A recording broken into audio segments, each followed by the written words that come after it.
Best varicose wines చికిత్సనే పొందండి. నొప్పి లేని చికిత్స కోసం సంప్రదించండి ఎవిస్ హాస్పిటల్. నమస్కారం. మాఘపురాణం 19వ రోజు పారాయణలోకి వచ్చాం. ఈ రోజున మాఘ బహుళ చవితి అంటే సంకటహర చతుర్థి చేసుకునే అలవాటు ఉన్న వాళ్ళకి ఈ రోజున గణపతి పూజ చేసుకునేందుకు ప్రత్యేకమైన రోజు. ఒకవేళ గుర్తు లేకపోతే ముందు రోజు ఇది వింటారు కదా, రేపొద్దున చవితి మనం వినాయక పూజ చేసుకోవాలి, జ్ఞాపకం పెట్టుకోండి. కొంచెం లేట్గా మొదలు పెట్టుకున్నా కూడా గణపతి పూజ ఉదయం ఉపవాసం, రాత్రి పూజా విధానం ఉంటుంది. పొద్దున పూట మీరు 10 గంటలకు విన్నా కూడా స్వల్పంగా లఘువుగా ఉదయం గణపతి పూజ చేసుకోవటం, ఉపవసించి సాయంకాలం మనం గణపతి దేవాలయానికి వెళ్ళటము లేదా ఇంట్లోనే కుడంలో ఉండ్రాళ్ళు చేసుకుని గణపతి ఆరాధన చేసుకుని నివేదన చేసుకుంటే మంచిది. అలవాటు ఉన్న వాళ్ళు చేసుకోవచ్చు. అయితే ఈరోజు ఏం చెప్తున్నారంటే మాఘ ఏకాదశి మహాత్మ్యాన్ని గురించి చెప్తున్నారు. మాసములన్నిట్లలోనూ మాఘమాసం అత్యంత పుణ్యదాయకమైంది. మాఘమాసంలో నదీ స్నానం విశేషమైన పుణ్య ఫలితాన్ని ఇస్తుంది. అయితే మనకు సాధారణంగా తెలుసండి, ఎప్పుడు కూడా కార్తీక స్నానాలు అని చెప్తాం. మాఘ స్నానాలు తక్కువ మందికి తెలుస్తాయి. కార్తీకం మొత్తం యావత్ భారతదేశము అంటే సౌత్ ఇండియా అంతా పాటిస్తుంది, మాఘం తక్కువ మంది పాటిస్తారు.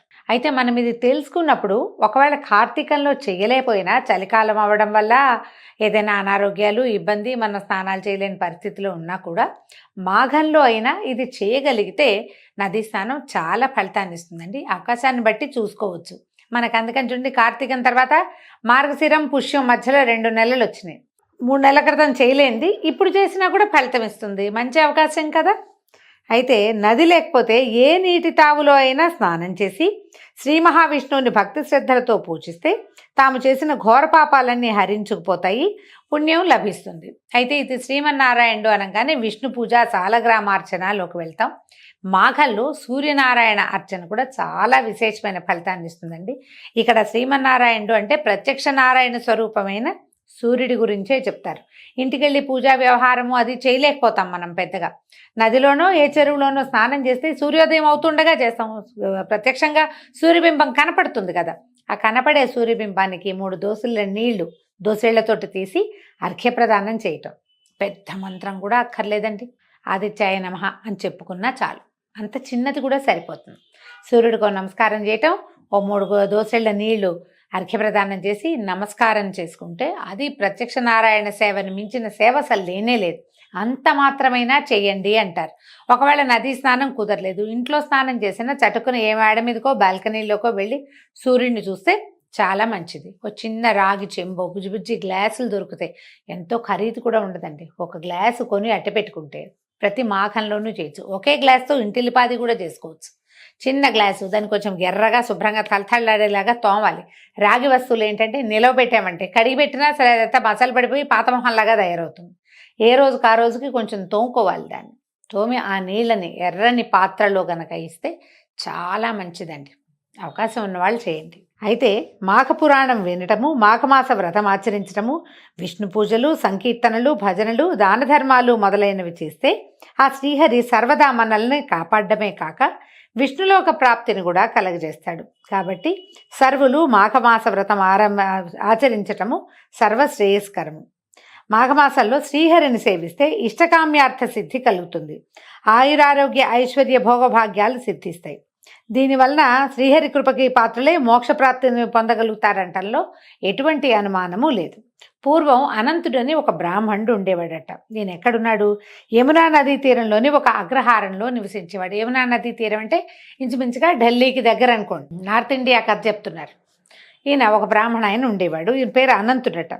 ఇతను పూర్వీకులు ఇచ్చిన ఆస్తి, వంశపారంపర్యంగా చాలా కాలం నుంచి వస్తున్నటువంటి అధికంగా ఆస్తి సంక్రమించి ఐశ్వర్యవంతుడు అవటం చేత అహంకారిగాను, మొండితనము, మూర్ఖత్వం కలవాడుగాను తయారవుతాడు. మనం ఇప్పుడు కూడా చూస్తామండి ఇట్లాగే. పూర్వకాలం నుంచి పూర్వతర పాత్రలు, నాయనమ్మవి, తాతవి, ముత్త తల్లివి ఎప్పటి నుంచో ఆస్తులు వస్తుంటే పిల్లలు ప్రపంచ జ్ఞానం లేకుండా ఉంటారు. డబ్బు ఉంటుంది, దీన్ని అనుభవిద్దాం, అధికారం ఉంటుంది, అనుభవిద్దాం, పని వాళ్ళు ఉంటారు, మనం ఏం పని చెయ్యం. దాంతో బద్ధకస్తులుగాను, మూర్ఖులుగాను, మొండివాళ్లుగాను ఉంటారు. పనిమంతులుగా ఉండే అవకాశం అసలు లేనే లేదు. మనం ఇప్పుడు కూడా చూస్తాం. అదే తండ్రులు ఉద్యోగస్తులయ్యి అన్ని పనులు వాళ్లే స్వయంగా చేసుకుంటుంటే వీళ్ళ పిల్లలు కూడా అలాగే తమ సొంతంగా పనులు చేసుకునేలాగా అలా కనపడతారు. ఆస్తి స్వాస్థలున్న అన్ని కుటుంబాల్లోనూ తొలి తరాల కంటే తర్వాత తరాల వాళ్ళు మూర్ఖంగా, మొండిగా, పట్టుదలగా ఒక అర్థం పర్థం లేని ఒక కాంప్లెక్స్లో జీవించడం మనం ఇప్పటికి కూడా చూస్తాం. పూర్వకాలపు గాథల్లో కూడా అవే కనపడుతూ ఉంటాయి. అయితే విద్య కూడా అంతంత మాత్రంగానే అబ్బిందట. నిత్యం ఇంటి నుంచి డబ్బు తీసుకొని దుష్టులతోనూ దుర్మార్గులతోనూ తిరుగుతూ జులాయిగా తయారయ్యాడు. చెడు అలవాట్లకు లోనయ్యాడు. సులువుగా డబ్బు దొరికే మార్గం ఉంటే స్నేహితులు చాలామంది చేరతారు. వీడికి చాలా తొందరగా నువ్వు కుమార్ రాజావని చెప్పి బాగా అలవాట్లు నేర్పించేశారు. తల్లిదండ్రుల హితబోధనలు వినక తన ఇష్టానుసారం సంచరించేవాడు. ఏనాడు దైవతి చింతన చేసిన పాపాన్ని పోలేదు. పాప భీతి మొదలే లేదు. మందు, మగువ, పేకాట, జూదం మొదలైనటువంటి సకల సద్గుణాలు అనకూడదులేండి, సకల దుర్గుణాలు అలవడ్డాయి. ముసలివారైన తల్లిదండ్రులు మాత్రం ఎంతైనా చెప్పి చూశారు, కానీ ఏమీ లాభం లేకపోయింది.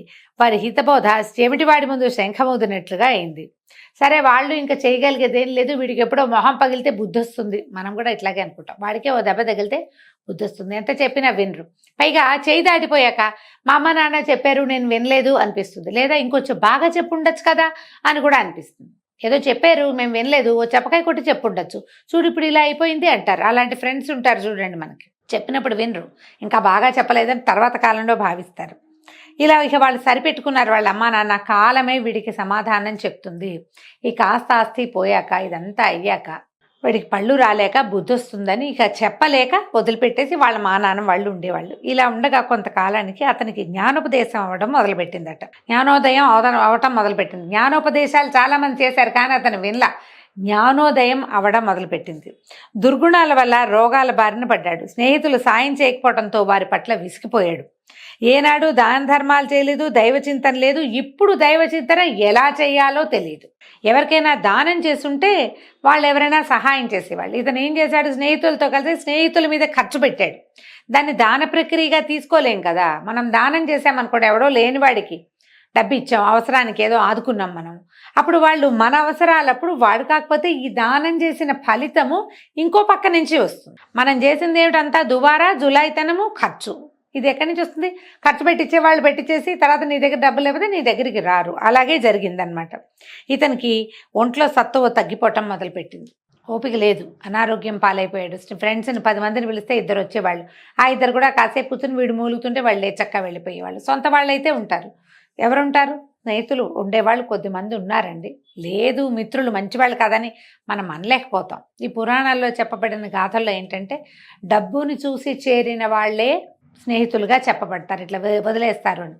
ఎప్పుడు కూడా మనం డబ్బులే చూపిస్తుంటే మన క్యారెక్టర్ని ఎవరు చూస్తారు? మన గుణాన్ని చూడరు కదా.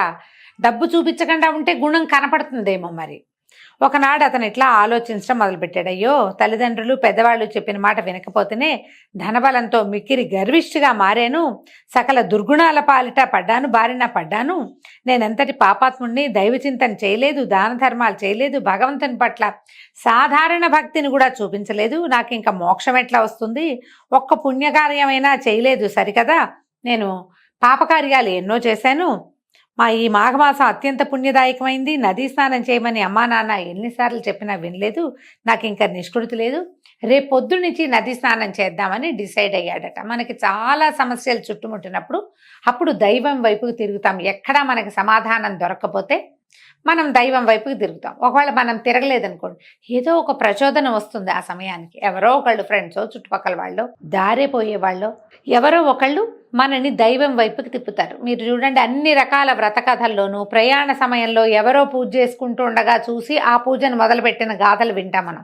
సత్యనారాయణ వ్రత గాథలు అంతే, అనంత వ్రత గాథ అంతే, చాలా రకాల పుణ్యవ్రతాల గాథలన్నీ కూడా ఎవరో అది ఆచరిస్తుంటే చూసి వారిని చూసి ప్రచోదనం పొంది మనం కూడా చేయాలనుకోవటం, అలాంటివే కనపడతాయి. ఇతనికి తనంతట తనకే తట్టింది. ఇది మాఘమాసము, రేపటి నుంచి నదీ స్నానం చేస్తే నాకు అనారోగ్యం తగ్గుతుంది, ఏమైనా ఈ డబ్బు సమస్యలు, వచ్చిన ప్రాబ్లమ్స్ తీరతాయేమోనని భావించాడు. అయితే ఏమైంది, రేపటి నుంచి నదీ స్నానం చేసి దాన ధర్మాలు చేసి శ్రీ మహావిష్ణువుకి పూజలు, భజనలు, సంకీర్తనలు చేయించాలి. మాఘమాస వ్రతం ఆచరించాలి, లేకపోతే నాకే నికృష్టపు చావు వస్తుందోనని ఆలోచించుకుంటూ నిద్రాదేవి ఒడిలోకి జారుకున్నాడట. ఆనాటి రాత్రి కొంతమంది దొంగలు అతని ఇంట్లో పడి సర్వము దోచుకుపోయారు. అయితే అలికిడికి మెలకు వచ్చి ఇతను ఏం చేశాడు, దొంగలు దొంగలు నరుస్తూ వాళ్ళ వెనకాల పడ్డాడట. అట్లా తరుముతూ నది మీద ఒక వంతెన కట్టుంటే ఆ వంతెన మీదకి ఆ దొంగలు ఎక్కారు, ఇతను కూడా వాళ్ళ వెనకాల పరిగెత్తాడు. ఈ పెనుగులాటలు ఈ పరిగెత్తటంలో ఒక దొంగ అతను కాలు మడతపడి కింద పడిపోయి ఈ మన అనంతుడికి చిక్కేసరికల్లా ఇతను అతన్ని పట్టుకున్నాడు గట్టిగా. ఇద్దరు పెనుగులాడుతూ ఉంటే ఏమైంది, వెనక నుంచి ఇంకో దొంగ పరిగెత్తుకుంటూ వచ్చి ఈ అనంతుడు నెత్తి మీద ఒక ఎత్తిగా కొట్టాడు. ఈ అనంతుడు ఆ దొంగతో సహా నదిలో పడిపోయాడట. నదిలో పడ్డా కూడా ఈ పట్టుకున్న వాడిని వదల్లా, కానీ తలకి దెబ్బ తగిలింది. అది మెల్లిగా తడికి నీళ్లలో పడేసరికల్లా నదిలో పడేసరికి ఆ తల నానిపోయి నెత్తురు విపరీతంగా స్రవించిపోయి మెల్లిగా ఈ పెనుగులాటలోనే అతని ప్రాణం కాస్త పోయింది. కాకపోతే తెల్లవారుజామున సూర్యోదయం ఇంకొక అరగంటలో అవుతుందనగా మాఘమాసం నదీ స్నానం చేయటం వల్ల ఇతనితో పాటు ఆ దొంగ కూడా నీళ్లలో మునిగి మరణించాడు. స్నానం చేయటం అతను మరణించాడు. ఈ స్నానము దీని తర్వాత మరణం సంభవించడంతో నదిలో పడిన అనంతుడు నీట మునగటం వల్ల నదీ స్నాన ఫలితం దక్కింది. ఈ నదీ స్నానాల్లో ఒక విశేషం చెప్తారండి. నది ఒడ్డును కూర్చుని 2 మగ్గులు తీసి నెత్తి మీద పోసుకుంటే కాదు, నదిలో దిగి కంఠస్నానం లేదా నడుం దాకానే కట్టి స్నానం చేస్తారు కొంతమంది. మునగడానికి భయపడతారు, వాళ్ళకి పూర్తి ఫలితం లభించదటండి. చాలా ఖచ్చితంగా చెప్తారు. నదిలో ముక్కు మూసుకుని మునగాలట.